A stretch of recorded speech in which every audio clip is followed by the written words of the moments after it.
It's the wall again, so you know what time it is, right?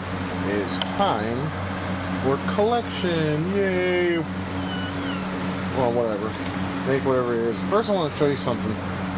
There, this is a Nintendo winner of 2003 book when they did the Who Are You campaign.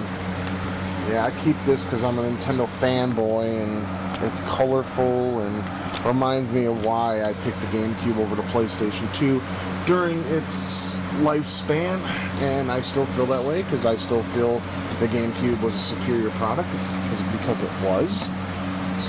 And the GameCube ports of most of the games that were released on both consoles, the GameCube was always the superior one, whatever you want to call it, doesn't matter.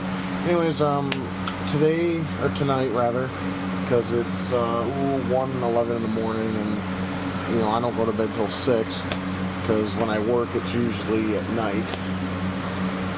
I'm going to show off my Genesis and TurboGrafx-16 collections. This is an awfully large collection, and I must warn you, this will probably be a 5 to 6 part series. We'll see. I'll have to see as I split it into parts. It's going to be a lot of parts. We'll start with the first game. Altered Beast.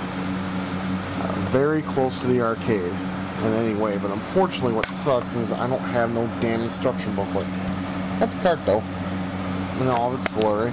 This is one of my favorite games on the Genesis, and this was also the launch title when the Genesis was first released. I believe it was a pack-in too. It was back in 1988, I don't remember. I don't really need to say much about this game. We all know how much it kicks ass. Basically, Treasure was old employees of Konami who were sick of sequels, and they made a company called Treasure. And this was their first game. It didn't get a lot of customer recognition when it was first released. It wasn't until later that people started to see how awesome the game was. Great two-player action, mixed weaponry, and just a pulse-calling soundtrack. Definitely a game that looks like it would be on the Super Nintendo. I don't have to say much about this either. This is an absolute classic, but it takes forever to beat, and it's long. Like 52 levels or something like that, and the bosses are impossible. Okay, this next game sucks. There's a lot of shit on the actual cart, the actual box. I picked this up at a garage sale for 75 cents. The game is terrible, even for during its prime. It's a pretty shitty game. A game that was better on this than it was in the arcade. The arcade one was a cutesy little shooter. This actually has a more of an adult look to it. But I have to say the soundtrack sucks and the graphics look that of Nintendo. But the gameplay's good. Now here comes a very underrated classic. Alicia Dragoon. Nintendo, if you're hearing me, and Sega, if you're hearing me, this needs to be on the Virtual Console. It's a very awesome game. It needs to be played by most. Okay. Now what I'm about to show you, there's two of them.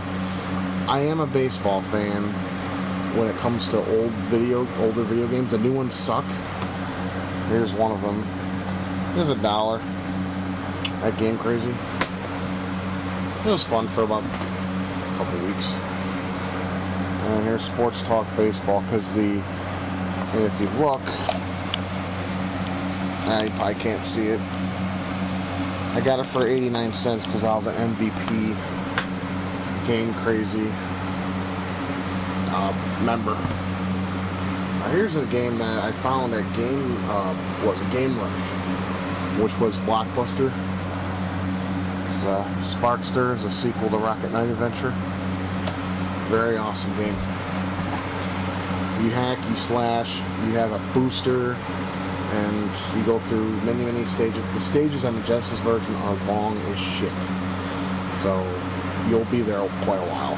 Here's another classic, and it was actually remade on a Sega CD. Soul Feast, or Soul Feast, I don't know how this is pronounced. but it was made by Renovation, who made really good Genesis games because they were Telenet production games. Not a very good port, but probably the best for 16-bit systems. This is Samurai Shodown by SNK. I got this for Christmas. My sister bought it for me. I like Samurai Shodown 1 through 3. After that, the series kind of started to suck cock, much like King of Fighters, but we won't go there. Another game that wasn't appreciated, like Crusader. And I still got the box for it. As you can see, this is back when Sega started making cardboard instead of plastic. And if you look inside, it's got pretty much everything. The book, box, it's complete. It was a $5 game I got at back when Funkoland was called Funkoland. Jurassic Park, probably the only version I like next to the Super Nintendo. Rampage Edition and Part 2 just sucked dick. Couldn't stand those games. First one was fun though, on both systems. The NES version, I'm not going to even go there. Especially because it stole the music from Commodore 64's Cosmic Bakery. Bet you didn't know that. A sequel gone wrong. Crappy music, stupid character design, crummy gameplay schematics. I can go on. This game was definitely poor. Could have been better if more imagination was put into it. Two crude dudes. This game was interesting because you could pick up anything and throw it. But the attack system and the sexual junk they put in the game was just, it was a little bizarre. Okay. Castlevania Bloodlines. Classic Castlevania. 6 stages.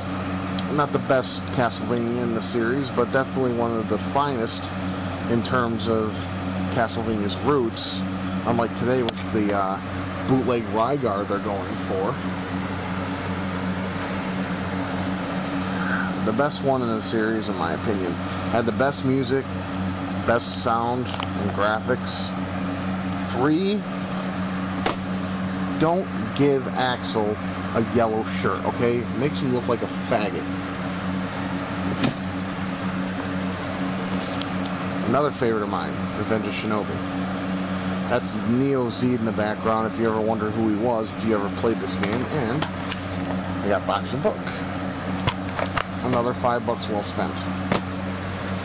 Okay. We're not even halfway done yet. Devilish. Fun game. Think Arkanoid with an adventure based, and instead of knocking out blocks, knock out enemies. And box and book. Sage's Creation was an interesting company, but they didn't last very long. And that cover used to freak me out as a kid, because that's supposed to be Satan, I guess.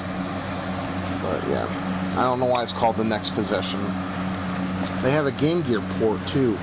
Do not play the DS port. Please do me that favor, because that game is terrible. They took what was good about the game and they just totally took it out. Japanese fans who are fans of Mazen will recognize this game. Mazen Saga Mutant Fighter. One of Vic Toei's finest games. It's a little repetitive, but the boss fights had some of the best Genesis animation you'll ever see. Now here's a game that's highly rated, but I find to be disappointing. Subterranean. This game was said to be awesome and fun. I played the 3rd stage, up to the 3rd stage, and I hate the game. It sucks.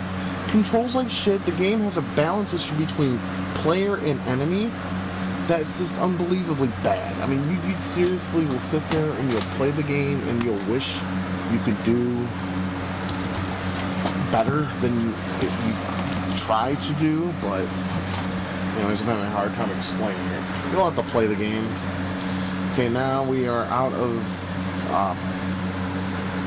the plastic cases. Now it's just the carts I have. Whiprush. Very substantial shooter game. Not much thought or imagination was put into it. Worth a playthrough once, and then that's it. Has no replay value whatsoever. Splatterhouse III. Excellent game. Probably the best in the series. Has some of the coolest music and gruesome graphics. They really made the Genesis underpowered. The sound especially. With a real creepy effect to it. Especially the game over screen. That used to give me nightmares. This is kind of damaged. The label got ripped off. But this is the original Fatal Fury. Picked up for $2.